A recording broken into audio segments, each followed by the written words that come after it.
Hindi ko talaga akalain kasi naubos ko yung 1 kilong mixed nuts and fruits. Ang dami nitong laman at marami ka talaga ang pagpipilian. Ang bango 500 niya. grams siya at nabili ko to siya buy one take one. Sinulit ko talaga ang promo kasi ayaw na ayaw ko talaga mabitin. Hala, ang dami nila. May kita ko mga hindi sa akin familiar na mga nuts. Pero mukhang sarap. Uubusin ko na to.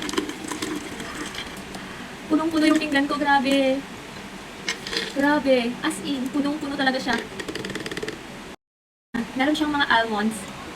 At etong nuts na to, na pwedeng-pwede ko siyang gawing hikaw. Para sa akin, ang sarap ng combination ng berries at nuts. Yung mga mani, hindi siya gaanong maalat at hindi siya talaga matigas. Habang kumakain ako, nakita ko yung mga seeds na to, parang familiar. Naalala ko dito, ito yung paborito ko nung elementary days ko. Ay, naalala ko na, dragon seeds pala yun. Ito kasi effortless talaga to